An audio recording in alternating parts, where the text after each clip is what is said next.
Bienvenue sur Oli et Thanato, le podcast qui parle de la mort et des deuils pour les vivants. Je suis Charlène, accompagnante des deuils et facilitatrice des transitions de vie. Pour se reconstruire d'une épreuve, il faut la comprendre, mettre les mots, trouver des outils et un cadre qui nous permettent de l'intégrer à notre histoire et à notre quotidien. C'est pourquoi je reçois des experts et expertes qui viennent aborder le concept de finitude et de deuil à mes côtés. Ressources thérapeutiques, outils de connaissance de soi, concepts théoriques ou philosophiques, ces interviews ont pour but d'apporter un regard nouveau sur la mort. À travers ces partages, j'aspire à pouvoir démystifier le deuil sous toutes ses formes et vous fournir les moyens de faire preuve de résilience pour vous reconstruire. Tout de suite, place à notre expert.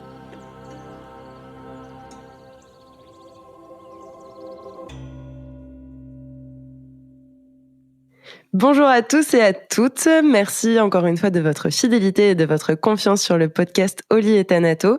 Aujourd'hui, j'ai le plaisir de recevoir Alicia. Alicia, merci pour ta venue. Merci pour cette interview qu'on va avoir ensemble. Et puis, je te laisse te présenter. Tout d'abord, merci Charlène pour cette invitation. Bonjour à tout le monde. Donc moi, je suis Alicia. Donc, c'est toujours un peu compliqué la question de qui suis-je. Je suis un être en devenir, comme tout le monde, qui aspire à plus de paix, plus de joie, plus de sagesse, plus d'amour. Et puis, pour parler de mon parcours professionnel, donc moi, j'ai travaillé pendant 15 ans dans la fonction publique territoriale. Donc moi, depuis très jeune, j'avais l'envie, pour dire ça de manière très humble, de sauver le monde. Et donc, j'ai voulu m'engager à travailler au niveau des politiques sociales pour accompagner les personnes, pour lutter contre les inégalités, voilà, tout ce qu'on peut imaginer derrière. Bien évidemment non, mais disons que mes aspirations n'ont pas forcément rencontré l'espoir que j'espérais. Donc, au bout de 15 années, j'étais fatiguée, je me suis sentie en inadéquation vis-à-vis des valeurs qui m'animaient. Donc, j'ai fait un bilan de compétences au moment du Covid, en fait. T'as pas été la seule, je pense. Voilà. Alors moi, c'était engagé avant, en fait. C'était engagé avant et ça a commencé à ce moment-là, juste au moment du confinement. Et donc, ce bilan de compétences m'a permis d'identifier une reconversion qui travaillerait au niveau de la transmission entre les générations. Donc moi, j'ai d'abord commencé à travailler, à proposer des biographies audio pour les personnes qui avaient envie de transmettre à leurs descendants et de manière un peu, on va dire, naturelle, en tout cas... Des messages se sont glissés sur mon chemin pour m'amener les constellations familiales et systémiques où on parle vraiment de transmission, mais là, pour le coup, plutôt dans l'invisible. Et c'est ainsi que je suis devenue praticienne en constellation familiale et systémique et j'anime par ailleurs des ateliers d'écriture. Merci, voilà. J'adore les présentations, chacun et chacune a sa manière de se présenter, plus ou moins long, plus ou moins de détails, et j'adore voir comment les gens se présentent. Du coup, tu l'as dit, tu es praticienne en constellation familiale et systémique. Il y a cette notion aussi de transgénérationnel, on va en parler, ça va être tout l'objet de notre épisode, et on sait très bien que généralement, dans la mort, dans le deuil, en tout cas quand on perd des personnes de notre famille, cette notion de transgénérationnelle, elle est présente aussi. Pour qu'on reparte tous un petit peu de la base, est-ce que tu peux nous dire, dans des termes assez simples pour que tout le monde saisisse un petit peu, qu'est-ce que c'est les constellations ? Alors, les constellations, moi quand j'essaie de simplifier au maximum, je dis que c'est vraiment un espace où on va pouvoir aller capter le champ énergétique de la famille. Alors, dit comme ça peut paraître un peu bizarre. Donc, c'est vrai que les constellations, c'est quelque chose d'expérientiel. Il faut l'avoir vécu. Elles ont été créées dans les années 90, donc au siècle dernier déjà, par Bert Hellinger, qui était un Allemand et qui lui a a été d'abord missionnaire chez les Zoulous, et je pense que c'est important parce que ça a dû aussi marquer sa pratique et l'orienter. Parce qu'on est quelque chose qui n'est pas dans le mental, dans les constellations, on est vraiment dans les ressentis corporels. Et c'est aussi quelqu'un qui s'est formé à plein d'approches thérapeutiques, la Gestalt, l'analyse transactionnelle, la PNL, etc.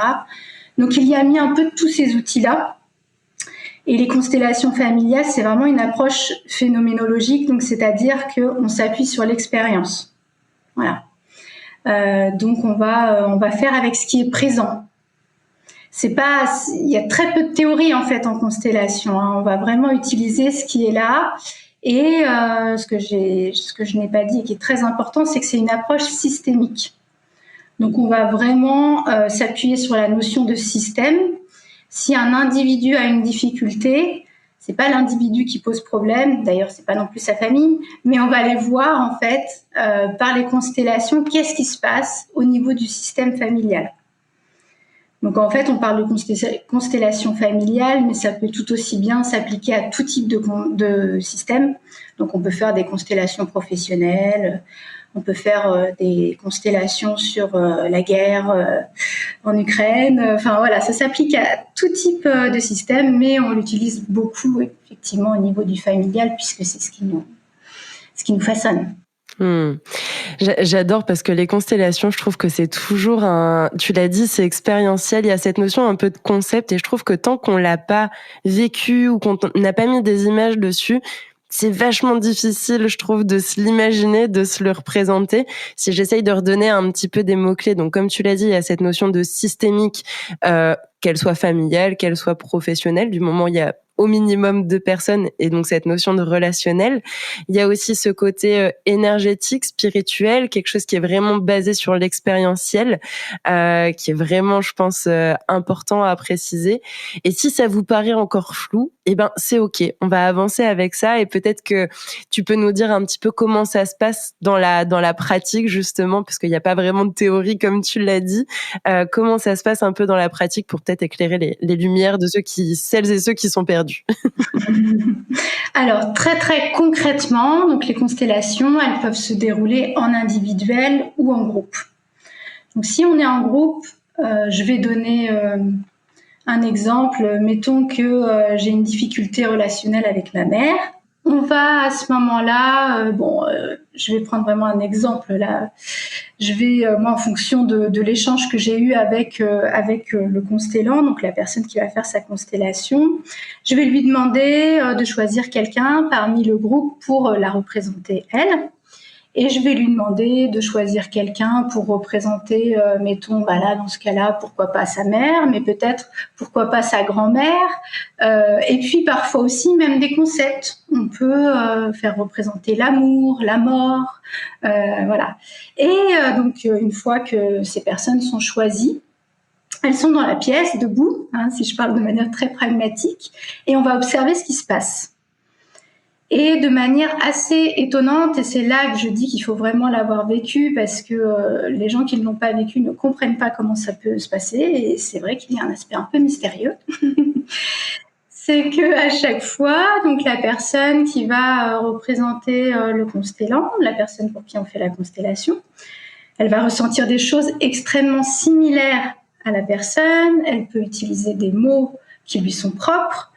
On va vraiment du coup reconstituer, pour moi je l'explique comme ça, ce champ d'énergie, et on va voir ce qui se passe. Il y a des personnes qui vont se rapprocher, d'autres qui vont s'éloigner, des personnes on va regarder aussi le regard, parce que le regard est très important, il va nous donner des indications.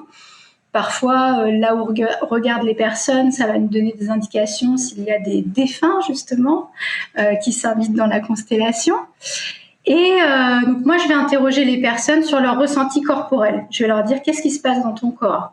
Elle me dira, là, je ressens de la peur, là, j'ai envie d'avancer, j'ai envie de reculer, je me sens pas en lien avec un tel, je me sens en lien avec quelqu'un d'autre. Et en fait, ça va nous donner vraiment une image de l'ordre du perceptif, de ce qui se passe, de là où ça bloque et de là où il faut remettre de la circulation. Et très souvent, quand on parle de circulation, on ne parle que d'une chose, c'est de l'amour. Ça fait un peu bisounours, mais malgré tout, je constate que c'est ça. Ça me fait penser à un épisode que j'ai enregistré au tout début d'Oli et Thanato avec Aurélia qui disait exactement la même chose que toi sur cette notion d'amour. Donc, t'es pas la seule. Ok, je me sens moins seule. Et donc, une fois qu'on a constaté ces blocages, on va procéder à des échanges de paroles. Donc, on va utiliser des mots, on peut utiliser des mouvements aussi, jusqu'à ce qu'on sente qu'il y a un apaisement qui s'opère, à minima pour la personne pour qui on fait la constellation, parce que parfois tout le monde se sent bien à la fin, c'est génial, c'est une super happy end. Mais malgré tout, parfois on n'y arrive pas. Parce qu'il y a énormément de difficultés à travailler et qu'on doit aussi aller travailler le transgénérationnel de plusieurs personnes et qu'on ne peut pas tout faire en une constellation. Donc on se concentre effectivement sur celui qui consulte, le constellant, et si lui va mieux, ça nous donne une indication sur le fait que, ok, on est arrivé à quelque chose de plus apaisé. Et du coup, comme tu le disais, donc il y a cette notion de collectif que je trouve intéressante parce qu'il y a vraiment cette notion où l'autre est notre miroir. Et c'est vrai que en plus, il n'y a pas de vidéo, donc les gens font juste nous écouter, et c'est vrai que ça peut être compliqué de se dire, mais comment ça se passe en fait? Et c'est vraiment, pour l'avoir vécu, là je parle en personne l'ayant vécu, où en fait on ressent tous des choses dans notre corps, et en fait c'est juste mettre les mots, ou réussir à expliquer tant bien que mal, parce que parfois on n'a pas toujours les mots, ce qu'on ressent en fait à l'intérieur. Et comme tu le disais, il y a aussi cette notion d'individuel, parce que je sais que le collectif peut parfois être un frein pour certaines personnes. Du coup, les constellations peuvent se faire aussi en individuel. Ça se passe comment, du coup ? Alors, je pratique d'ailleurs énormément en individuel. Je pratique au cabinet et aussi en visio. Okay. Ça marche aussi en visio. Là, ce qui va se passer, c'est que je vais demander aux personnes de choisir des objets pour les représenter et puis pour représenter les membres du système, tout simplement.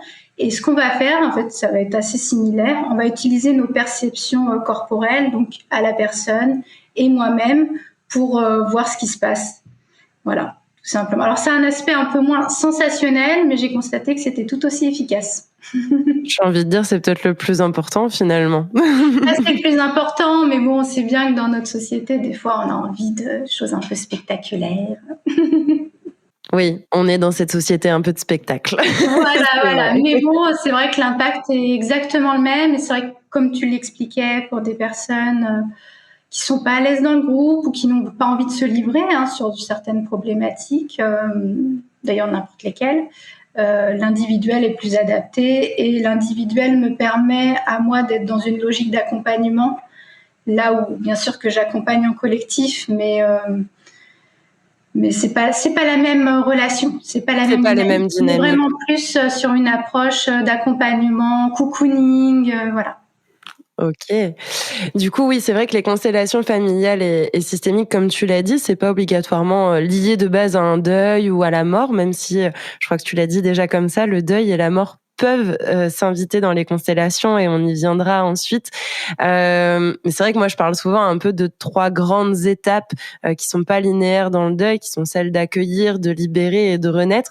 Et je vois vraiment les constellations familiales et systémiques comme une opportunité, comme un outil, une ressource, justement pour libérer des schémas répétitifs, libérer une situation bloquante, comme tu l'as dit, tu as parlé d'apaisement, libérer peut-être des croyances qui seraient encodées dans la famille, ritualiser certaines choses aussi peut-être par rapport à nos ancêtres, les honorer aussi tout simplement, et finalement d'aller voir d'une autre manière peut-être des relations familiales, des deuils s'il y en a, la mort. Est-ce que tu veux nous dire un petit mot ? Est-ce que tu as envie de compléter ces objectifs des constellations ?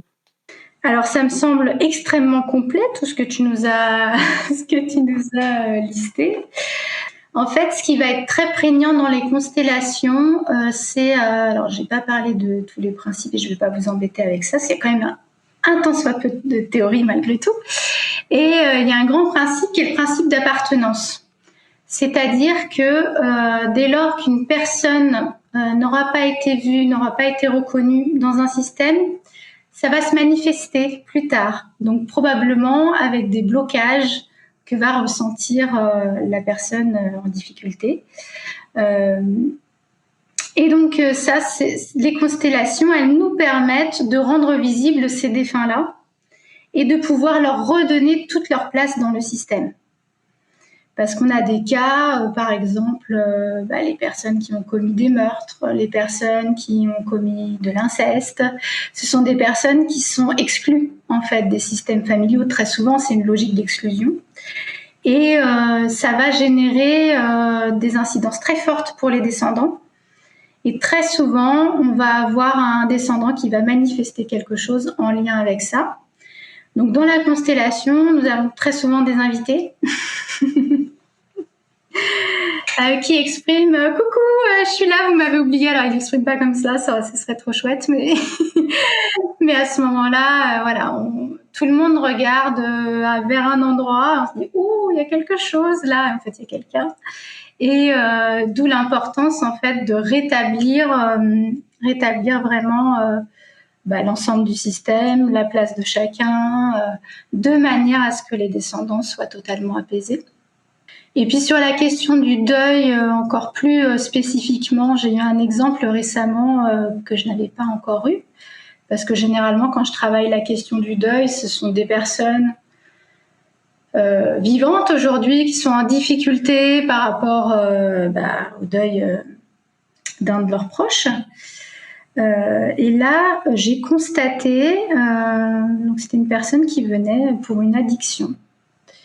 Et en fait, en remontant le fil de la constellation, on se rend compte qu'il y a eu un invité mystère dans la constellation, visiblement son arrière-grand-mère, et qui manifeste un deuil qu'elle-même n'avait pas réussi à cicatriser, qui génère, donc la 4e génération, un sentiment de solitude exacerbé chez son arrière-petite-fille, et donc avec une consommation addictive. Donc, d'où l'importance, je trouve, de pouvoir, j'aime pas le mot travailler, mais en tout cas s'occuper, prendre soin du mieux qu'on peut de nos deuils, parce que c'est important pour soi, mais c'est aussi important pour ses descendants. Ouais, c'est prendre soin de soi, prendre soin de son histoire, finalement prendre soin de ses proches, de ses ancêtres et de ses descendants. Je trouve ça vachement intéressant ce que tu dis. Tu me diras si ça a un lien, mais je vois un peu l'écho avec certains secrets de famille, des choses que justement on ne dit pas et qui un jour ou l'autre vont finir par ressortir. Et je trouve ça vachement intéressant de voir que finalement on peut venir pour quelque chose qui est autre. Tu citais l'exemple de l'addiction qui, on pourrait se dire d'un œil extérieur, n'a rien à voir avec le deuil, n'a rien à voir avec la mort, au sens où on l'entend, bien que pour moi une addiction c'est aussi en faire le deuil si on veut en sortir. Mais bon, je vais pas m'étaler parce qu'on pourrait refaire un 2e épisode. Mais ce que je veux dire par là, c'est qu'on vient pour une situation qui peut-être de prime abord n'a pas forcément d'écho avec la mort et le deuil, et finalement on se rend compte que les choses sont là et que les ancêtres se manifestent, qu'ils ont besoin d'être reconnus. Est-ce que c'est un terme qui aurait du sens, le fait que peut-être on les a pas pris en considération, on s'est peut-être pas attardé à leur histoire, on n'a peut-être pas ritualisé leur fin de vie, etc. Est-ce que c'est toutes des notions qui ont du sens par rapport à l'exemple que tu donnais ? Complètement. Ok. Ouais, on est en plein là-dedans, tout à fait. Et ce que j'aime bien justement, c'est que il y a ce côté vraiment systémique et interdépendant. Et je trouve que après c'est clairement dans le nom des constellations familiales et systémiques, mais c'est important de voir à quel point on est tous en lien. Et je trouve que l'exemple que tu as donné avec le fait entre 4 générations, ça montre à quel point, oui, ce qui s'est peut-être passé en 1800 et des poussières, peut vous affecter en 2023 et plus, ou peut-être même plus tard. Et ça peut être en tout cas un outil, s'il vous parle, s'il vous appelle, à tester pour justement éclairer des situations et libérer finalement une situation qui est bloquante et aller vers un mieux-être, finalement. C'est vraiment cette notion-là. Et quand tu parles d'interdépendance, j'irais même encore plus loin. Parce qu'effectivement, quand on va travailler soit sa problématique, alors très souvent, les personnes le font pour elles et puis pour leurs enfants, ça peut, voilà. Mais ce que je constate, c'est que en plus de ça, cerise sur le gâteau, on y croit pas, mais dans l'espace de la constellation, on voit bien qu'on va aussi libérer nos ascendants qui sont en souffrance. Donc en fait, il y a toute la chaîne, toute cette lignée familiale qui va être libérée par l'acte d'un individu. Moi, je trouve ça toujours très magnifique et très touchant de voir à quel point ces personnes qui vont avoir le courage d'avoir cet acte guérisseur pour elles-mêmes vont aussi guérir l'ensemble de la lignée. Ouais, c'est beau. J'aime bien cette notion. Enfin, moi, c'est une notion qui me touche fortement, cette notion de systémique, de lignée aussi, comme t'en parles. Et bah, du coup, on peut peut-être aborder un peu. Ok, on a posé le décor un peu des constellations familiales et systémiques, même s'il y aurait encore, j'en doute pas, plein de choses à dire. Est-ce que tu peux nous dire peut-être les premières choses qui te viennent ou que tu as envie d'aborder? C'est quoi le rapport avec la mort et le deuil, du coup? Alors, le rapport avec la mort et le deuil. Vaste sujet.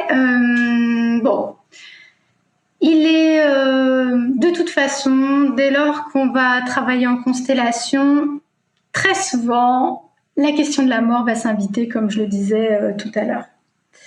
La question de la mort va s'inviter et donc on va pouvoir travailler un lien plus apaisé avec ces défunts. Et puis, sur la question du deuil, parfois ça va mettre en évidence des deuils qui n'ont pas forcément été faits et dont on n'a pas conscience.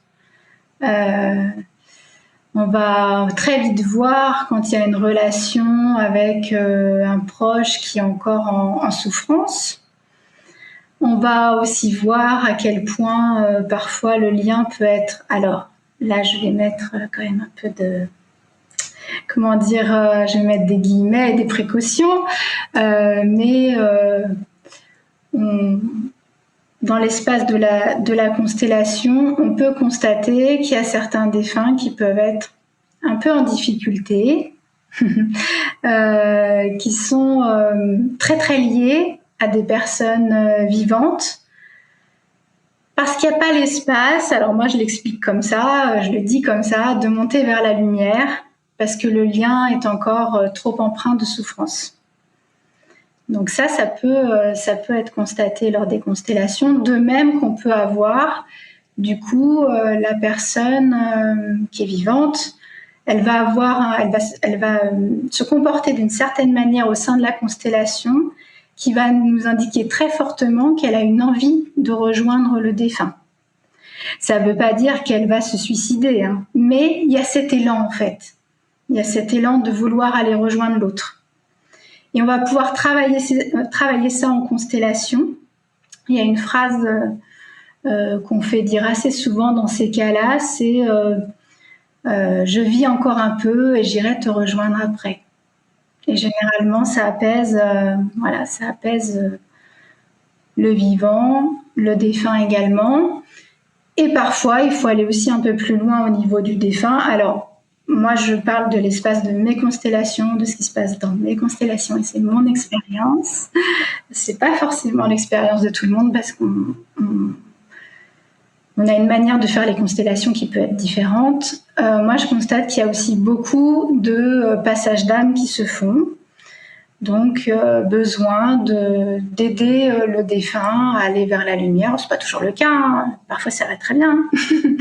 mais souvent, ça arrive quand même qu'il y ait besoin d'un petit coup de pouce.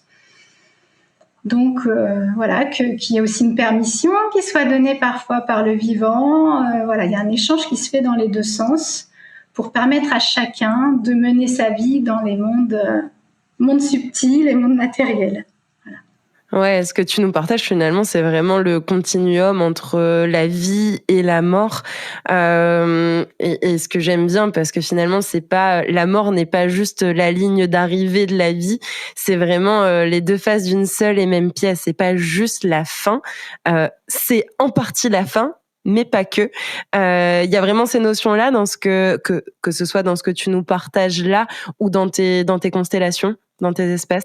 Ah oui, oui, oui, complètement, complètement. Et même ça, c'est une expérience que je fais assez fréquemment vivre aux gens. Alors moi, à chaque fois, je leur dis, vous allez voir, c'est trop fun, on va tester la vie, la mort, parce que c'est quelque chose qui va apaiser énormément, d'expérimenter, d'être dans le rôle de la mort. Mmh. Alors c'est vrai que d'emblée, moi j'ai un enthousiasme un peu délirant pour pour leur proposer ça, parce que je sais combien c'est merveilleux et combien ça apaise en fait. Donc voilà, et les gens me disent oh là là, je vais prendre le rôle de la mort. T'es pas obligé, mais tu peux le faire et t'inquiète pas, ça va bien se passer. Et en fait, ce qu'on se rend compte, parce que moi c'est une expérience que j'ai faite qui m'a bouleversée, donc c'est pour ça que je la propose aux personnes.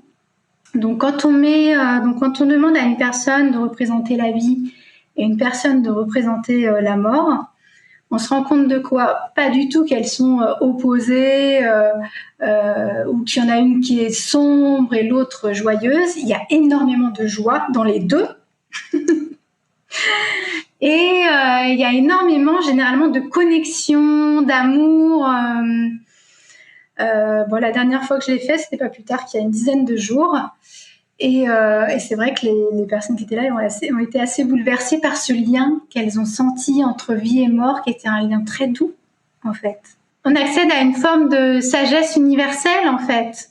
Là, il y a quelque chose qui nous dépasse, qui est plus grand que nous et qui n'est pas la vision que nous nous en faisons du côté matériel.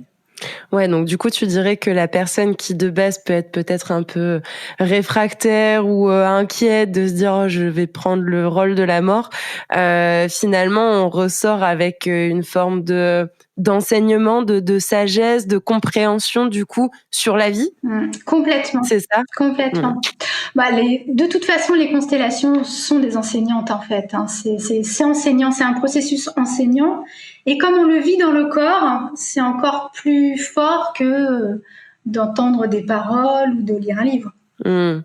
Et j'avais envie d'aborder ce point-là aussi avec toi. C'est un sujet que j'avais abordé avec Sandrine dans un épisode justement où on parle souvent parfois des fameuses promesses, tu sais, faites aux défunts avant son décès ou directement sur son lit de mort. Est-ce que parce que parfois ça peut être bloquant. Il y avait des exemples que Sandrine donnait, mais je peux même en donner un. C'est-à-dire, par exemple, quelqu'un qui promettrait à un défunt, qu'importe le lien, un grand-père, grand-mère, frère, sœur, parents, de dire ben oui, je ferai ça, ou oui, t'inquiète pas, je resterai toujours avec cette personne, imaginons, ou je garderai toujours la maison.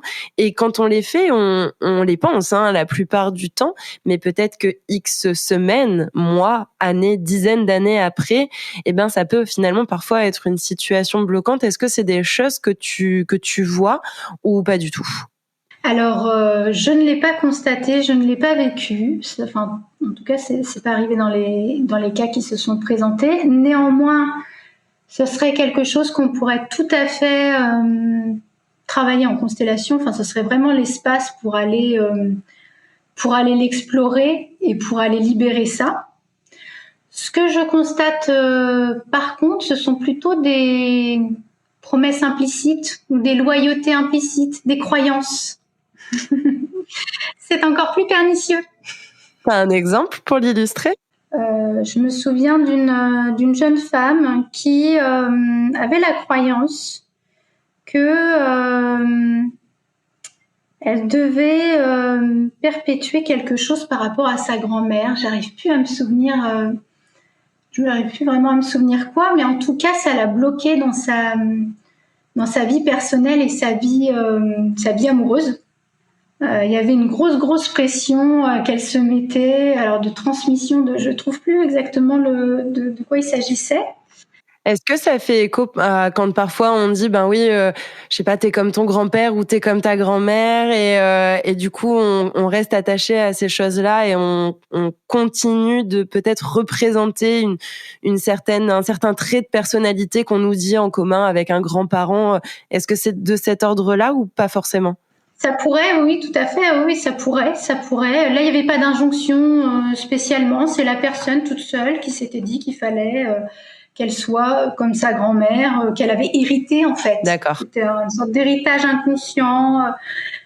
Ça devait être de s'occuper des autres, d'être voilà, d'être toujours dans l'aide à l'autre, sans penser à soi. Il me semble que c'était ça. Ok, donc c'est un espace qui peut permettre de questionner finalement nos propres croyances, voir si elles sont erronées ou si elles sont justifiées Exactement. et si elles sont ressources. Encore une fois, c'est ça qui est important. C'est que si ces croyances sont ressources, bon bah tant mieux. Si elles nous aident, qu'elles nous permettent un bien-être, eh ben tant mieux. Gardons-les, c'est super. Si c'est le cas inverse, ben ça vaut peut-être le coup de les remettre en question, on va dire. Ouais, complètement. Ouais. Et un autre point que j'avais envie d'aborder avec toi, c'est notamment dans le cas de décès soudains.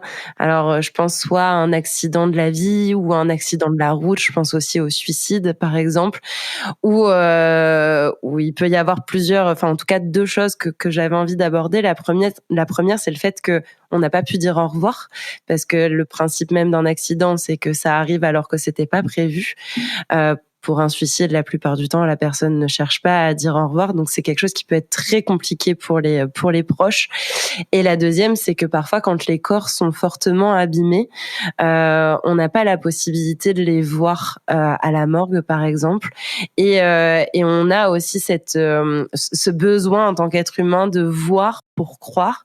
Est-ce que dans ce type de situation, alors j'imagine pas tout de suite, peut-être qu'on y reviendra après, dans quelle situation ou à quel moment du deuil les constellations ont leur sens et peuvent être adéquates, pardon.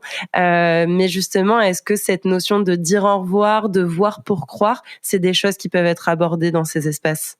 Alors complètement, et tu crois pas si bien dire, parce que au moment du Covid, j'avais été très sensibilisée par cette question-là de toutes ces personnes qui sont mortes seules à l'hôpital, avec cette impossibilité de les accompagner, de leur dire au revoir.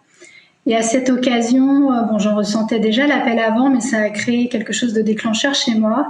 Et je me suis dit, il faut vraiment créer des espaces, parce qu'on peut le faire dans les ateliers classiques de constellation ou en individuel, mais j'avais vraiment envie de créer un espace à part pour créer aussi un petit cocon, parce que c'est quand même voilà, un petit cocon, d'avoir des personnes qui soient toutes dans cette problématique-là. Et donc, j'ai créé un atelier qui s'appelle Constellation et rituels de deuil. D'accord. Où là, on va vraiment pouvoir honorer nos défunts. Donc, les personnes, donc je crée donc cet espace très chaleureux, en tout petit groupe, pour que les personnes se sentent bien. Elles viennent avec une photo, on va honorer les défunts et on va faire une constellation pour chacune d'entre elles. Et cette constellation, elle peut avoir cette vocation-là, justement, à dire au revoir, à dire ce qu'on n'a pas eu l'occasion de dire, à réparer ce qui doit l'être, en fait. Et puis souvent, je fais un petit aussi rituel pour se libérer par le feu de tout ce dont on ne veut plus et pour garder ce dont on parlait tout à l'heure, l'amour. L'amour uniquement, qui est vraiment le lien qui nous unit à nos défunts et qui est indestructible, pour le coup. Alors, tu parlais des morts brutales. Donc, effectivement, c'est très, très compliqué. Enfin, c'est quelque chose qui peut être complètement travaillé dans ces espaces de constellation. Il y a tous les deuils complexes. Alors, peut-être qu'un deuil est complexe par définition. Donc voilà, je pensais à quelque chose d'assez particulier que j'ai vu dans cet espace-là. C'est faire le deuil, par exemple, d'un père incestueux. Comment je suis autorisée à faire ce deuil-là, sachant que voilà, il a abusé de mes sœurs, mon père a abusé, de mes sœurs. Comment je fais pour faire ce deuil-là? Donc ça va être aussi ce type de deuil qu'on peut aller voir.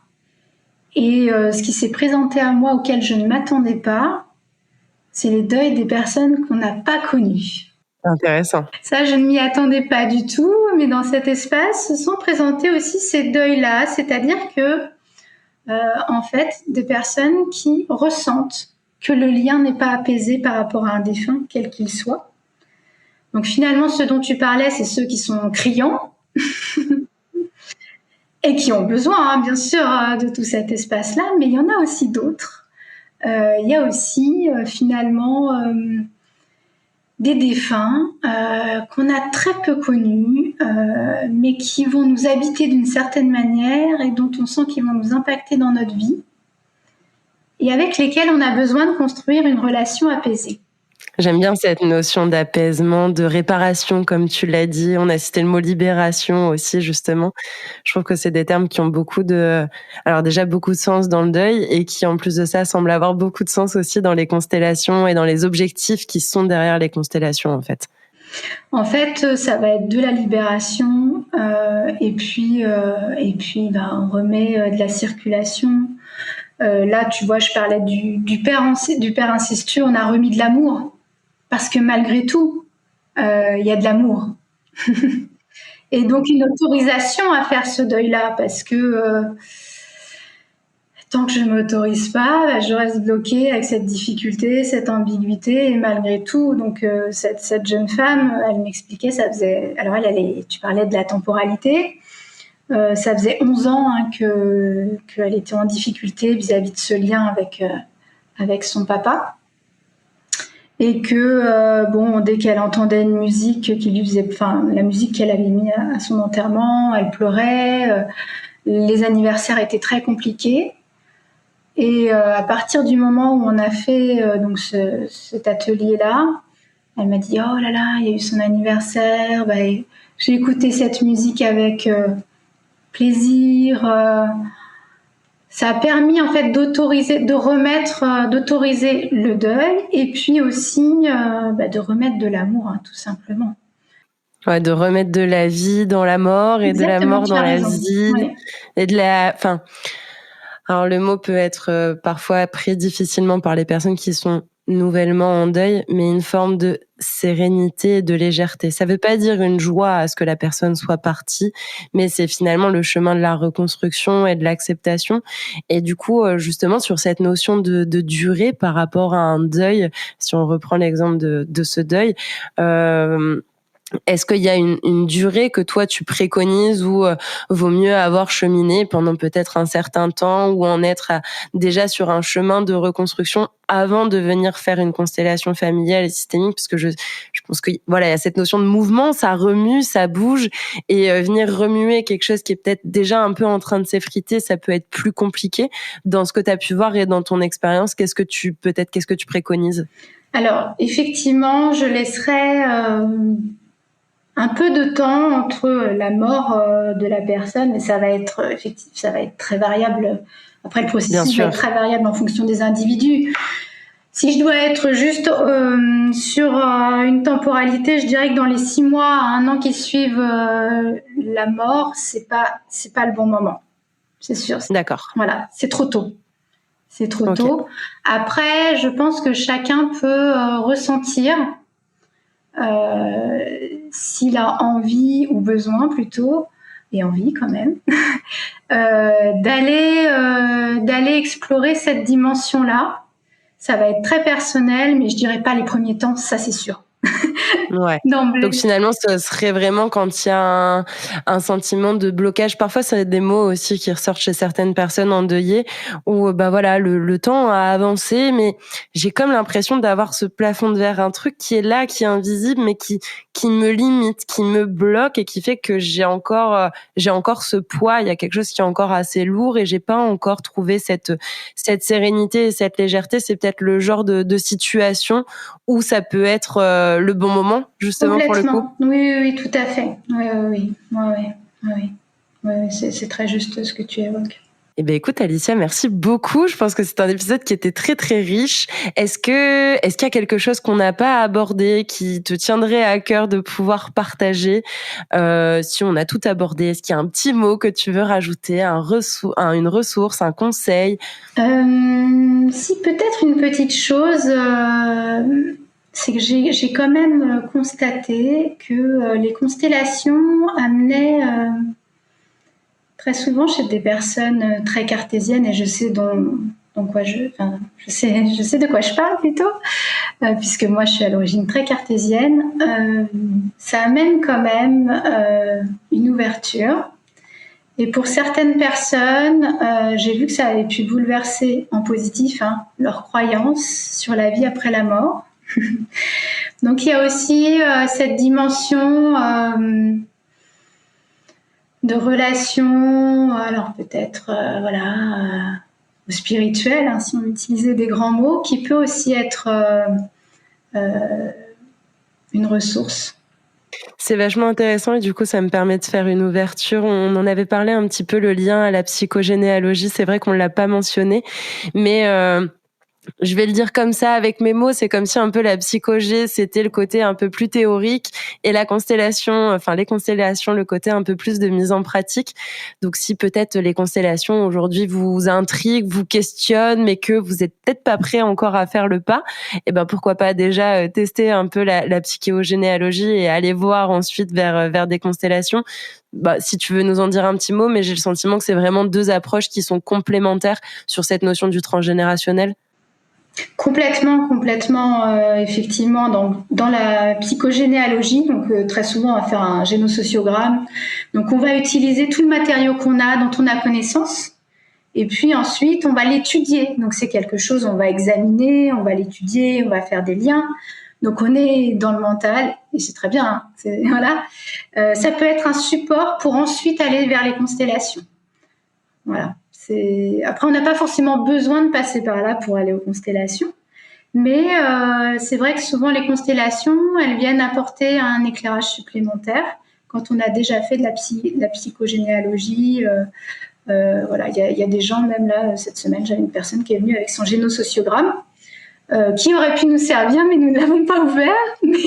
Mais elle avait déjà, du coup, cette dimension transgénérationnelle qu'elle avait bien identifié. Donc, il y avait des liens qui se faisaient aussi plus facilement. Eh ben, merci beaucoup. Si ça intéresse certaines personnes, on a enregistré un épisode avec Aurélie qui sera directement dans la description de cet épisode. De même, pour te retrouver, Alicia, tous tes liens seront en description. Si les personnes ont envie de tester l'expérience et d'aller au-delà de tous nos petits mots là aujourd'hui et de notre petit blabla et de réellement vivre cette expérience, je voulais encore une fois te remercier pour ton temps et pour ton expertise, pour ton expérience. Et puis je te dis à très bientôt. À bientôt et puis merci beaucoup Charlène. Un grand merci pour votre écoute, votre attention et votre fidélité sur ce podcast. J'espère que ce dernier épisode vous a inspiré et vous permettra d'envisager votre reconstruction. Si vous ressentez le besoin d'être soutenu et accompagné dans votre processus de deuil, nous pouvons en discuter directement lors d'une séance découverte gratuite. Les liens sont en description. Ensemble, changeons notre façon de voir la mort et pour cela, je vous donne rendez-vous ici même dès lundi prochain.